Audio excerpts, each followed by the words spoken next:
She was dressed in rags, dirty, barefoot, and trembling in the cold streets of Seoul. An old woman, who looked like she hadn't eaten in days. Everyone walked past her. Some even spat at her feet. But one girl stopped. One girl, a foreigner, an outsider, someone who had nothing herself, reached down and offered her last piece of bread. She didn't know that this frail, dirty woman was the mother of the most dangerous man in all of South Korea. This is a story of disguise, of tests, of forbidden love that crosses every boundary. Seoul was beautiful. At least, that's what everyone always said. The glittering skyscrapers, the neon lights, the expensive cars and designer stores. Kayana Ose was 24 years old, African American, and completely alone in a country that had never wanted her. She had come to Seoul 3 years ago with dreams. Big dreams. She was going to be a backup dancer, then maybe a choreographer, maybe even work with some of the famous K-pop groups she had admired from her small apartment in Detroit. But dreams, they have a way of dying in the harshest light. Her work visa had expired. The company that sponsored her had gone bankrupt. And, just like that, she had nothing. No money to fly home. No family to call. No one who cared if she lived or disappeared completely. She had learned Korean out of necessity. She had learned to survive out of pure stubbornness. And she had learned that kindness was a luxury she couldn't always afford. But she gave it anyway, because that was who Kayana was. Stubborn, strong, and impossibly soft-hearted despite everything the world had thrown at her. It was a cold October evening when everything changed. Kayana was walking back to the tiny room she rented above a rundown convenience store. She worked 3 jobs, cleaning offices at night, washing dishes at a small restaurant during the day, and sometimes helping at the local market when they needed extra hands. It wasn't much, but it was honest. She pulled her thin jacket tighter around her shoulders. The wind was brutal tonight. That's when she saw her. An old woman, sitting on the sidewalk near the entrance of the subway station. She was dressed in clothes that looked like they had been worn for decades. Torn, stained, barely holding together. Her gray hair was matted and dirty, her face smudged with what looked like soot. She was shivering. Violently. People walked past her like she was invisible. Some even stepped over her legs like she was nothing more than trash in their path. One businessman kicked her foot out of his way without even looking down. Kayana stopped. She watched for a moment, her heart clenching painfully in her chest. She knew that feeling. The feeling of being invisible. Of being worthless in the eyes of the world. She didn't have much. In fact, she had almost nothing. But she had half a bread roll in her pocket. She had saved it for later, for when the hunger became too much to ignore. Kayana walked toward the old woman. She knelt down, slowly, carefully, so she wouldn't startle her. "Halmiani," she said softly, using the Korean word for grandmother. "Are you okay?" The old woman looked up. And for a split second, just a fraction of a moment, Kayana saw something flash in those tired eyes. Something sharp, calculating. But it was gone so quickly that Kayana thought she had imagined it. "I'm hungry," the old woman whispered. Her voice was weak, trembling. Kayana reached into her pocket and pulled out the bread roll. It wasn't much. It was probably stale by now. But she held it out anyway. "Here," she said. "Please eat." The old woman stared at the bread. Then she stared at Kayana. You're giving this to me?" she asked. "But you don't look like you have much yourself." Kayana smiled. It was a tired smile, but it was real. "I have enough," she lied. "Please, take it." The old woman's hands trembled as she accepted the bread. She took a small bite, then another, then looked at Kayana again with those strangely sharp eyes. "Why?" she asked. "Why did you stop? Everyone else, they ignored me. Some even cursed at me. But you, a foreigner, you stopped." Kayana shrugged. "Because you're a person," she said simply. "And no person deserves to be invisible." The old woman was quiet for a long moment. Then she spoke again. "What's your name, child?" "Kayana." "Kayana Ose." "Kayana." The old woman repeated slowly, as if tasting the name. "It's beautiful." Where are you from? America. Detroit. And you're here, alone? Kayana hesitated. She didn't usually share her story with strangers. But something about this woman, something made her want to be honest. Yes, she admitted. I'm alone. No family? My mother passed when I was 17. I never knew my father. And I have no siblings. The old woman's eyes softened. But there was still that strange sharpness beneath the surface. That must be very hard, she said quietly. Kayana looked away. You get used to it. What Kayana didn't know was that she was being watched. From across the street, inside a black car with tinted windows so dark they were almost illegal, sat a man. He was 32 years old. Tall. Devastatingly handsome in a way that was almost cruel. His jaw was sharp enough to cut glass, his eyes dark and cold as a winter storm. His name was Kang Seo-jun. And he was the most feared man in all of South Korea. The Kang family had controlled Seoul's underworld for 3 generations. They owned everything: the gambling dens, the nightclubs, the politicians, the police. Nothing happened in this city without their permission. And Seo-jun was the current head of it all. He had inherited the empire from his father 5 years ago. And under his leadership, it had grown more powerful than ever before. He was ruthless. Merciless. He had done things that would make most people's blood run cold. But there was one person in this world that Kang Seo-jun loved more than anything. His mother, Kang Eun-hee. The same old woman who was currently sitting on a dirty sidewalk, dressed in rags, being fed bread by a girl who had nothing. Seo-jun watched through the window, his jaw tight. His mother had insisted on this. She had demanded it. I want to see them, she had said. I want to see what kind of people live in this city. I want to see who has a real heart and who is rotten inside. Seo-jun had argued. He had raged. He had threatened to lock her in the house. But Eun-hee had just smiled that knowing smile of hers. My son, she had said, you need a wife. A real wife. Not those shallow women who throw themselves at your feet for your money. I want to find someone worthy of you. And the only way to do that is to see how people treat the lowest of the low. So here they were. His mother, disguised as a beggar. And Seo-jun, watching from the shadows. For 3 days, Eun-hee had sat on various street corners around Seoul. And for 3 days, not a single person had shown her genuine kindness. Until tonight. Until her. Seo-jun leaned forward, his eyes fixed on the young woman kneeling beside his mother. She was striking. Her skin was a deep, warm brown that seemed to glow even in the dim streetlight. Her hair was pulled back in a simple braid, and her clothes were worn but clean. She had high cheekbones, full lips, and eyes that held a fire that hadn't been extinguished despite whatever hardships she had clearly faced. She was beautiful. But more than that, she was kind.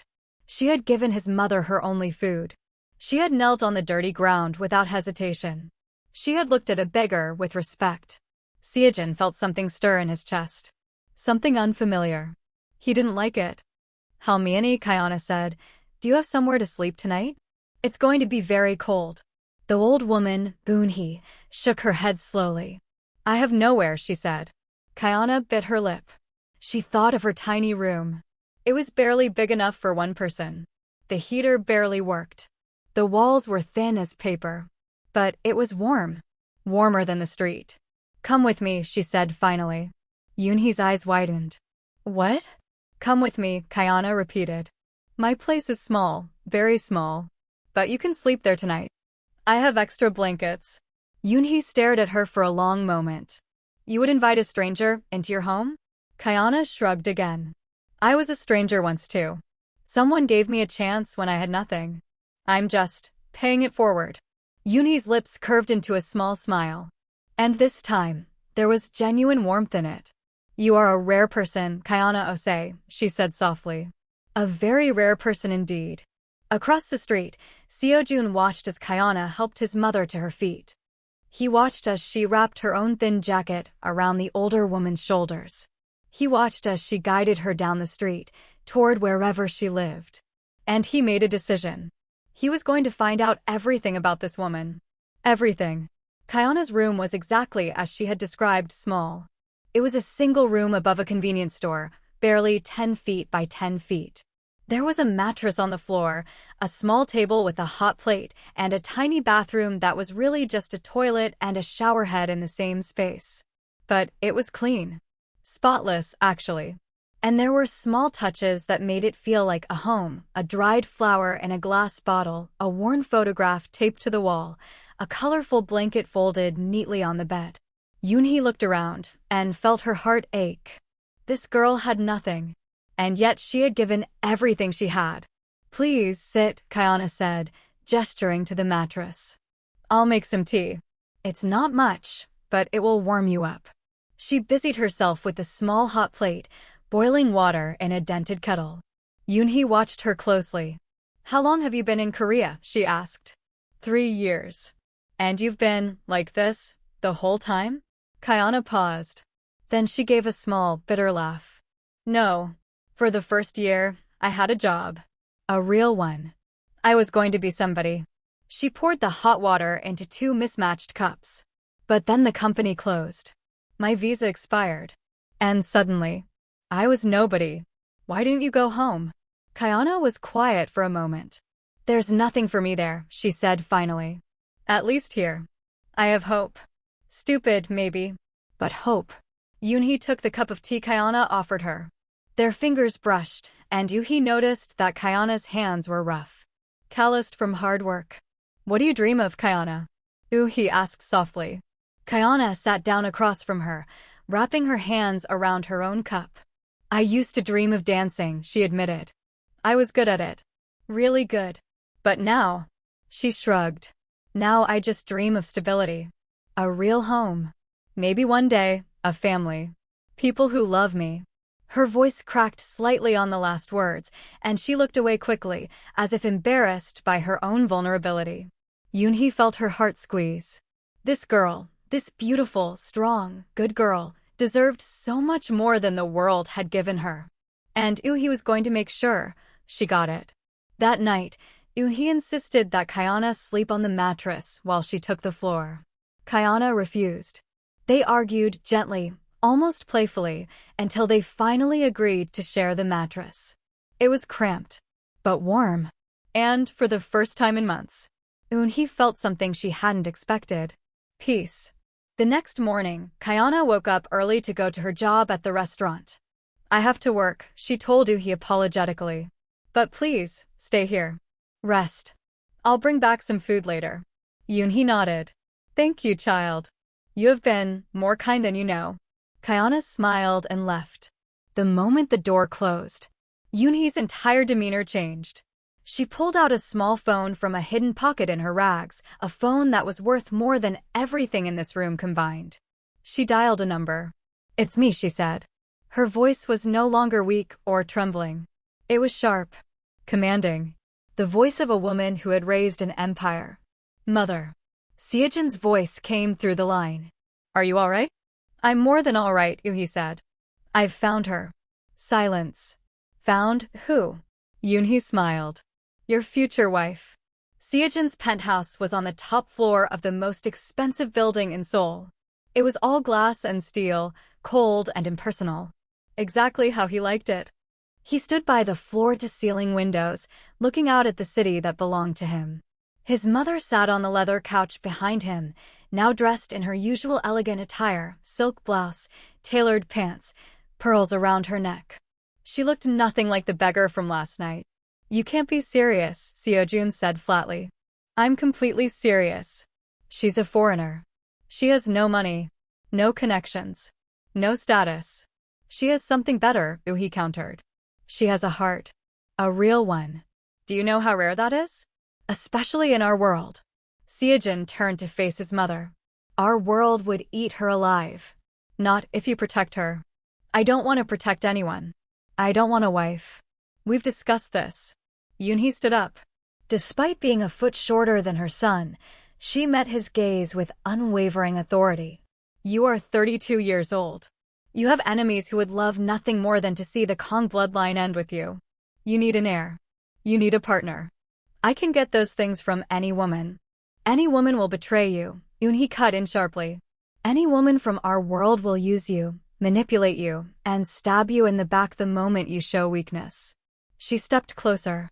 But this girl, she gave her last piece of bread to a stranger. She invited a beggar into her home. She has nothing, and yet she gives everything. Seojin's joy tightened. You don't know her. I know enough. And I know you. Yoonhee's voice softened. You've become cold, my son. So cold that I sometimes fear I've lost you. But when I saw you watching her last night, I saw something in your eyes. Something I haven't seen in years. Seojin looked away. You're imagining things. Am I? Yoonhee reached up and touched her son's face. Meet her. Just once. See for yourself who she is. If you still feel nothing after that, I'll never mention it again. Seojin was silent for a long moment. Then, finally, he exhaled. One meeting. Yoonhee smiled. That's all I ask. Kayana finished her shift at the restaurant at 3 in the afternoon. Her feet ached. Her back was sore. And she had a cut on her finger from the kitchen knife that was still stinging. But she had managed to save a small container of food, some rice, vegetables, and a bit of meat that the chef was going to throw away. She was going to bring it back to the old woman. She walked quickly through the streets, eager to check on Halmione. But when she rounded the corner to her building, she stopped dead. There was a black car parked outside. Not just any car. A car that probably cost more than she would make in 10 lifetimes. Maybe 20. And standing beside it were 2 men in black suits. They looked like bodyguards. Professional. Dangerous. Kayana's heart began to race. Had something happened? Was Halmione okay? Had someone found out she was harboring a homeless woman? She approached cautiously. Excuse me, she said in Korean. Can I help you? The 2 men turned to look at her. One of them spoke into an earpiece. She's here. Before Kayana could react, the car door opened. And a man stepped out. Kayana forgot how to breathe. He was beautiful. But not in a soft way. In a sharp way. A dangerous way. Like a blade wrapped in silk. His hair was dark and perfectly styled. His suit probably cost more than this entire building. His face was cold, unreadable, almost cruel in its perfection. But his eyes were locked on her. And there was something in them, something intense, something searching, that made Kayana's skin prickle with awareness. Kayana Ose, he said. His voice was deep. Smooth. Like velvet over steel. How do you know my name? She demanded. She stood her ground, even though every instinct was screaming at her to run. Who are you? The man didn't answer immediately. He just looked at her. Like he was trying to see inside her. Like he was trying to figure out if she was real. My name is Kang Seojun, he said finally. And the woman you helped last night was my mother. Kayana felt the world tilt. The old woman. The beggar. The one she had fed and sheltered and cared for. Was this man's mother? I don't understand, she said slowly. She was homeless. She had nothing. She was testing the people of this city, Seojun replied. Looking for someone specific. Testing? For what? Seojun's eyes didn't leave her face. For someone worthy. Kayana stared at him. Worthy of what? Before he could answer, the door to her building opened, and Yoonhee stepped out. But she looked nothing like the woman from last night. Gone were the rags, the dirt, the trembling hands. In their place was a woman dressed in elegant clothes, her gray hair styled perfectly, pearls gleaming at her throat. She looked like royalty. Kayana, dear, Yoonhee said warmly. I see you've met my son. Kayana took a step back. You lied to me? I tested you, Yoonhee corrected gently. And you passed. With flying colors. Tested me for what? Kayana's voice rose. She could feel anger building in her chest, anger and confusion, and something that felt dangerously like hurt. I gave you everything I had. I trusted you. And that's exactly why you passed. Kayana shook her head. I don't want any part of whatever this is. You can leave. Both of you. Now. She turned to walk away. But a hand caught her arm. Seojin's hand. His grip wasn't tight, but it was firm. Unyielding. Wait, he said. His voice was different now. Softer. Almost uncertain. Kayana turned to glare at him. Let go of me. Please. Just listen. Something about the way he said it, the way the word please seemed almost foreign on his tongue, made her pause. She looked at his hand on her arm. Then at his face. You have 30 seconds, she said coldly. Seojin released her arm. He hadn't expected her to be so fierce. He had watched her last night. He had seen her kindness, her gentleness, her soft heart. But now he was seeing something else. Steel. This woman was steel beneath that soft exterior. And for reasons he didn't fully understand, it made something ignite in his chest. My mother has been searching for someone, he began slowly. Someone who is genuinely good. Someone who isn't corrupted by money or power. Someone who could. He hesitated. Could what? Someone who could balance my world. Kayana laughed. It was a harsh, disbelieving sound. Balance your world? I don't even know what that means. And I don't care. She crossed her arms. I have 3 jobs, no visa, and exactly 0 interest in whatever rich people drama this is. I can fix all of that, Seojun said. I don't want you to fix anything. I didn't help your mother because I wanted something in return. I helped her because it was the right thing to do. That's it. She turned away again. And again, something compelled Seojun to stop her. What if I said I could give you everything you've ever wanted? Kayana froze. Slowly, she turned back. You don't know anything about what I want. I know you want stability. A home. A family. He paused. I know you miss dancing. Her eyes widened. How do you? I had you researched.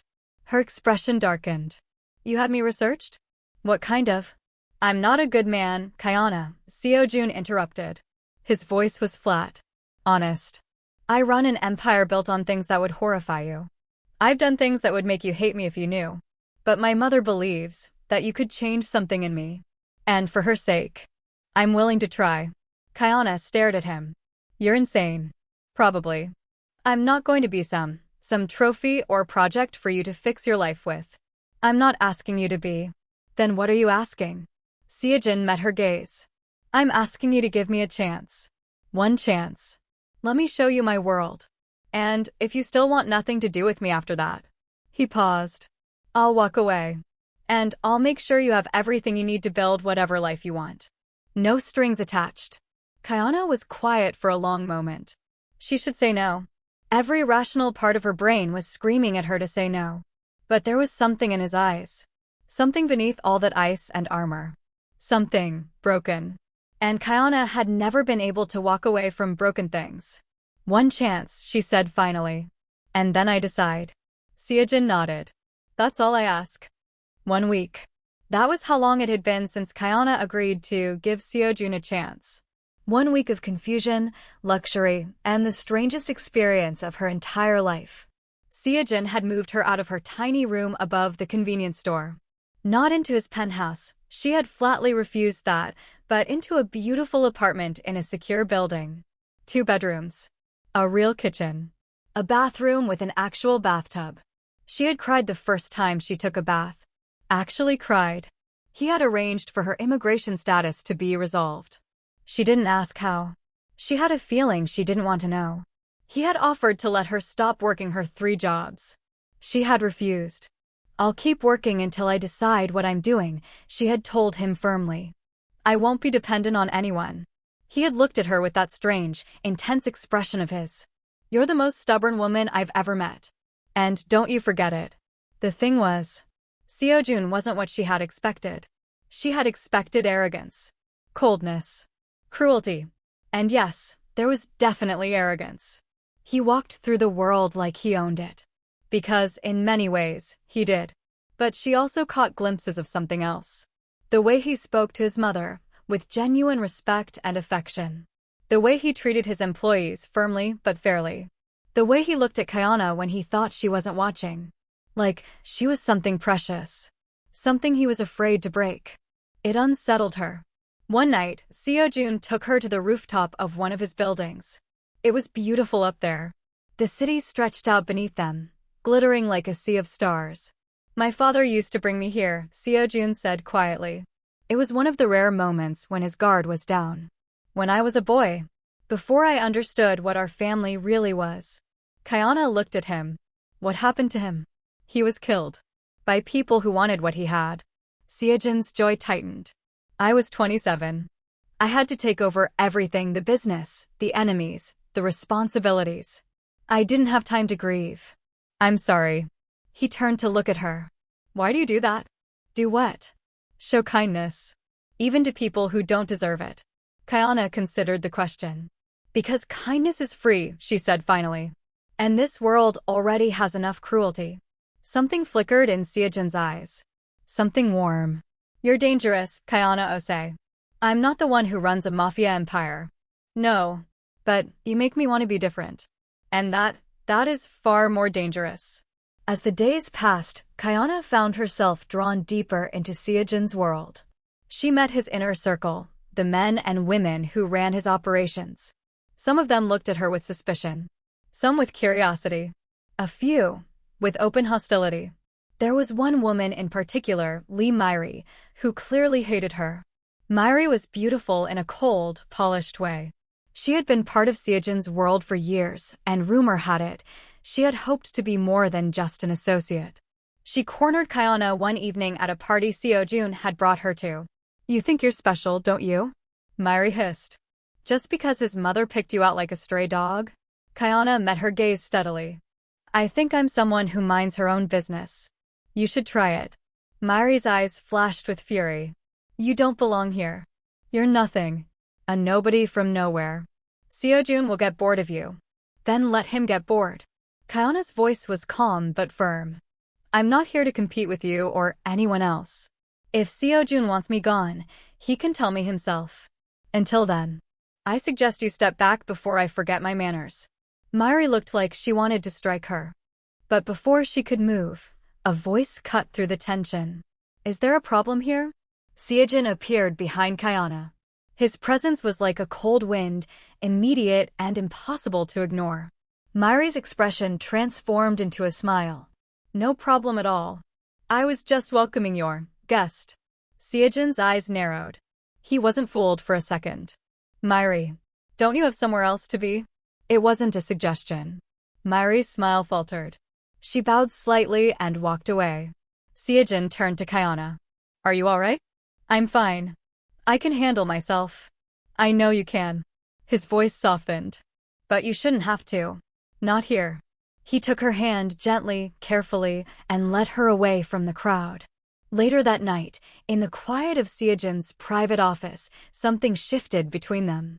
They were talking about nothing in particular, books, music, memories, when Seojin suddenly went quiet. Kayana looked at him. What is it? I've never had this before, he admitted. Someone I could just talk to, without games or agendas. What about your mother? That's different. She's family. She has to love me. He paused. But you have every reason to hate me. Every reason to run. And yet you're still here. Kayana considered this. I don't hate you, Seojin. I don't fully understand you. But I don't hate you. What do you feel? It was a dangerous question. And for a long moment, Kayana didn't answer. Because the truth was, she felt more than she wanted to admit. This man, this complicated, dangerous, broken man, had somehow found his way beneath her defenses. I feel like I'm standing at the edge of a cliff, she said finally. And I'm not sure if I should jump or run. Seojin stood up. He moved toward her slowly, giving her every chance to step away. She didn't. He stopped inches away, close enough that she could feel the warmth of his body. If you jump, he said quietly, I will catch you. I swear it. How can I trust that? You can't. Not yet. But I will spend every day proving it to you, if you let me. His hand came up to cup her face. Gentle. Reverent. Kayana. I have never wanted anyone the way I want you. It terrifies me. I don't know how to be soft. I don't know how to love without destruction. But for you. His voice broke slightly. For you, I want to learn. Kayana's heart was pounding so hard she was sure he could hear it. This is insane, she whispered. I know. We've known each other for a week. I know. This could destroy both of us. I know. And then, he leaned in. His forehead touched hers. Their breath mingled in the space between them. Tell me to stop, he murmured. Tell me to walk away, and I will. Whatever you want, Kayana. I'll give you whatever you want. But Kayana didn't tell him to stop. Instead, she closed the distance herself. And when their lips met, it was like fire meeting gasoline. Explosive. Consuming. Inevitable. But happiness, in Seojin's world, was never free. 1 year later, Kayana stood on the rooftop of the building Seojun had taken her to on their first real night together. But so much had changed since then. She was no longer a woman struggling to survive. She was Kayana Kang, wife of Kang Seojun, and one of the most respected women in Seoul. But more importantly, she was happy. Seojin had changed too. Slowly, carefully, with Kayana's help, he had begun to step away from the darker aspects of his empire. He would never be innocent, that ship had sailed long ago. But he was trying to be better. For her. For them. Yoonhee had been right. Kayana had balanced his world. And in return, he had given her everything she never dared to dream of. A home. A family. Love. The door to the rooftop opened and Seojun stepped out. He walked toward her, wrapping his arms around her from behind. "What are you thinking about?" he asked. Kayana leaned back against him. "The night we met. When your mother was dressed as a beggar and I gave her my last piece of bread." Seojin laughed softly. "If only you knew then what that bread would cost you." Kayana turned in his arms, facing him. "I wouldn't change a thing," she said. "Not one single thing." Seojin looked at her, this fierce, beautiful, impossible woman who had walked into his darkness and brought her own light. "Neither would I." And as he pulled her close, the city of Seoul glittered beneath them. A city of secrets. Of danger. Of hidden hearts. But also of love. Real, messy, complicated love. The kind worth fighting for. If you made it this far, you're amazing. Drop a comment below and tell me, what would you have done if you met Seojin's mother on the street? Would you have stopped to help? And make sure you're subscribed, because there are more stories like this coming soon. Stories of forbidden love, dark romance, and women who refuse to break. Hit that notification bell so you don't miss any of them. Until next time, stay powerful.